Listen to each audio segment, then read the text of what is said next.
Okay, everybody, along with Duel and Salem's Lot, this has to be one of the best made-for-TV motion pictures ever. Let's go.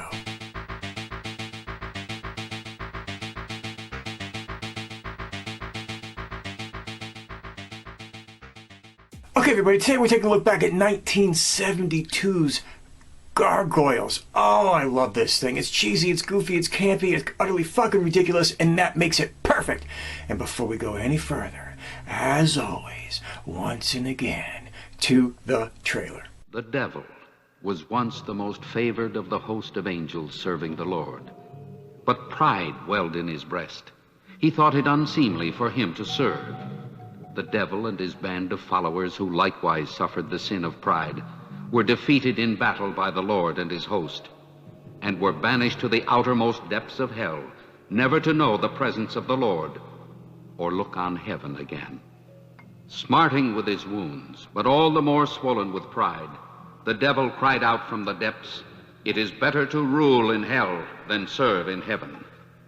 The devil proclaimed what was lost in heaven would be gained on earth. He said, "My offspring, the gargoyles, will one day rule the Lord's works, earth and man."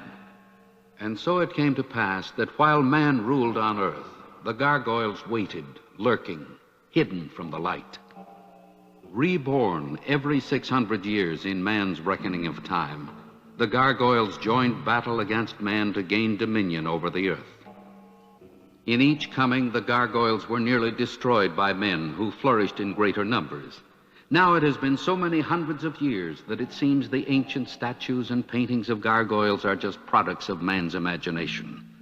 In this year, with man's thoughts turned toward the many ills he has brought upon himself, man has forgotten his most ancient adversary, the gargoyles.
Okay, this little gem was directed by Bill Norton. Now, basically, he was a TV guy. He did stuff like Medium and Angel and Haunted and Roswell and even Buffy the Vampire Slayer and Sequest DSV and Tour of Duty and even The Twilight Zone. So, long career in directing television, and then he directed this TV movie, which just turns out to be one of the greatest little TV movies of all time. So, all right, I'm getting a little carried away. Let's get to the cast.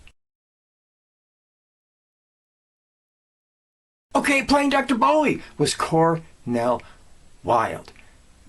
Come on, long career, great actor, had a lot of problems with the bottle, but it is what it is. Anyway, he was in a lot of cool stuff. He was in stuff like Two Flags West and 4 Days Leave and Passion, come on, The Naked Prey, The Norseman, TV, he was in The Night Gallery, fuck, he even popped up on Love Boat, for Christ's sake. So, was around, did his thing, a lot of personal problems, but whatever, it doesn't matter, he was in this, and that's all that counts. Okay, playing Diana was Jennifer Salt. Looking all 70s cute in this motion picture, I might add. Now, you guys remember, she was in that great movie with Margot Kidder called Sisters. I mean, come on, that's legendary right there in that itself. And she was in a play It Again, Sam. But really, she was known mostly for her television work, you know, like The Love Boat, and Love American Style, and Family Tie, and Empty Nest, and most of all, and Soap, where she played Eunice, the bitch. But anyway, she was cool. You love her. Jennifer Salt. Really, her career was the 70s and early 80s. Is what it was. Let's keep going. Okay, playing the booze-loving, flirty as hell Mrs. Parks was Grayson Hall.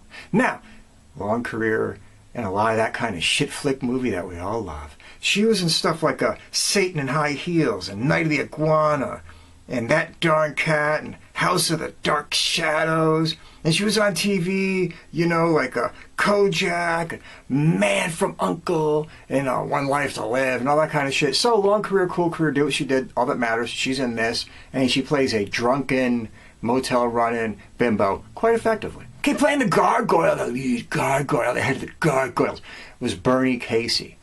How do you not love that? Long career in a bunch of shit. I mean, a bunch of shit. He was in stuff like Revenge of the Nerds and In the Mouth of Madness and Tomcats and Under Siege and Another 48 Hours and I'm Gonna Get You Sucker and Spies Like Us and fucking ridiculous amounts of television work on top of it. Bernie Casey, as soon as you see the face, if you're of my age, you know who that man is. So, was in this, that's all that matters, so let's keep hitting it. And of course, playing Reeger is Scott Glenn, a young Scott Glenn, a pre-fucking urban cowboy Scott Glenn, before the Keep, Scott Glenn, before the Hunt for Red October, Scott Glenn. Early on in his career, man, he's probably had what I think the coolest career out of anybody in this whole fucking motion picture. Anyway, we all know he was in, wait, did I just name half the shit he was in? Why, yes I did. He was in this. He was in The Keep. He was in The Hunt for Red October. He was in Urban Cowboy. He was in Backdraft. He was in Silence of the Lambs and Absolute Power and The Right Stuff and Personal Best and even Pop the Fuck Up in Apocalypse Now. So, Scott Glenn, one of my favorite actors out there, cool dude, been in massive amounts of shit. Massive amounts of shit. He must be older than dirt now, because this movie came out in 72 and I was 2 years old, and that fucking guy's still acting. So, massive amounts of shit. Scott Glenn, gotta love him. Okay, everybody, I'm going to try to do this in 90 seconds or less because that's the vow I make to you just so I can keep it from getting boring and I can keep myself from giving away too much. Anyway, there's an archaeologist. He likes to write books about myths and legends and cryptozoology. Is what is this? His daughter picks him up at the airport and they're going to go interview this old crankety bastard who lives out in the middle of the desert. This guy runs a freak shop. He's got double-headed snakes, two-headed cows, 3 fucking feet of Bigfoot, whatever the fuck he's got, it doesn't really make a difference. He claims to have the mother of all finds. And when they get there and they interview him, what do they see? He's got a gargoyle skeleton. They don't believe it. They're like, this is a crock of shit. This is a hoax. This is a put on, but he swears it's true. So they start interviewing him. And in the middle of all that, gargoyles attack. They attack the shed. All kinds of shit falls down. The old man dies. Fucking fire breaks out. All they salvage is the skull. They hop in a car that's being attacked by gargoyles and all this other kind of stupid shit, and they make it out of there. Strangely, instead of going to the police, they go get their car fixed and go get a hotel to chill out for the night. Is what it is. Anyway, the gargoyles come back again because they want their skull again. Well, it's just the way that goes. But in the middle of all that, one of the gargoyles get killed. The archaeologist and his daughter said, shit, we can fucking just pick this guy up and, hey, man, hang out with his body. There's the proof. Of course, the gargoyles, they want the dead body back, too. So they attack again, and they attack again. Well, I don't want to go too much farther into the story, except that a bunch of bikers, where Scott Glenn comes in, gets accused by these bunch of cops that are fucking lazy and don't believe anything else, of just basically busting in and killing this old man. So they're locked him in jail for no apparent fucking reason. The archaeologist and his daughter know that they didn't do it. Sooner or later, the truth has to come out. Sooner or later, they all have to band together. Sooner or later, they all have to fight the goddamn gargoyles. And sooner or later, you're going to find out that the gargoyles are kind of like intellectuals that every 500 years try to just, well, I don't want to give you any more than that. Fuck it. Go watch the movie. I'm going to put a link in the description below where you can watch it for free. How shitty is that? Woo! Let's get going to the summation. Okay, everybody. I'm going to tell you why I love this motion picture. When I first seen this motion picture, I was but a wee lad. Obviously, when it first came out on TV, I was 2 years old. I couldn't watch it then. But they played that fucking thing in rotation like you would not believe on cable television. And I would watch it every goddamn time. Is there parts of it that look a little bit cheesy in retrospect? Yeah, the Gargoyles running around look like a bunch of slee stacks from Land of the Lost, just to be brutally honest. I mean, the suits aren't the best. The makeup on the face was okay on a couple of the lead ones, but the rest, you're just looking at men running around in suits. And there's times when you're watching poor man process, like they're driving around, and they're going, and they're in the station wagon, and it is so blatantly shot in like a black garage with a couple people just rocking the car and a red light behind it and a fake smoke machine.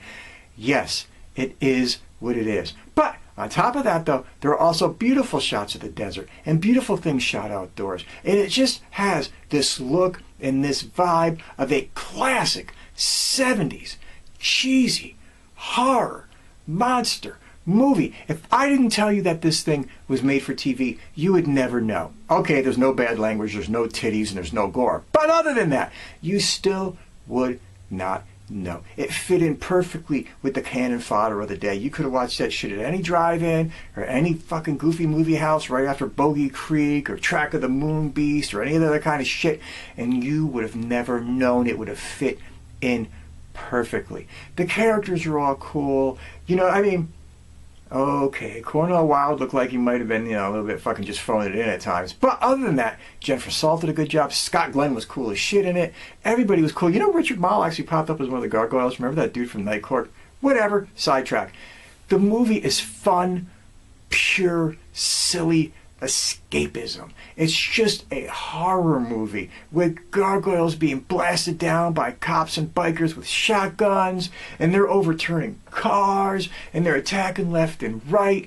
It's just fun. The directing is solid, although not amazing. The acting is solid, although not stupendous. The effects are good, although not great. The music is what it is. I mean, it's a fucking TV motion picture. And everything from the opening title credits, where it just says Gargoyles and it looks like everything's in green, gloopy, drippy stuff, just is cool. Which kind of reminds me of, like, some of the Blob or Boy the Blob or whatever the fuck we're calling it that week.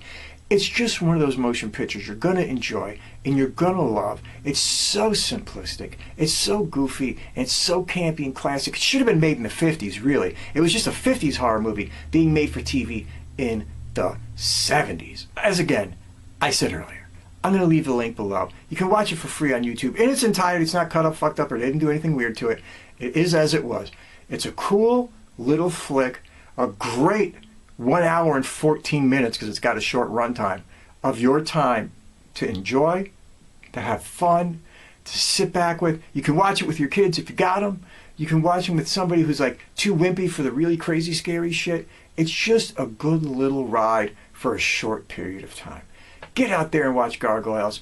It's funner than shit, cooler than snot, is what it is. All right, folks, as always, take care of one another. Look out for each other. Be safe out there. And before anything else, don't take no shit from nobody. Peace, y'all.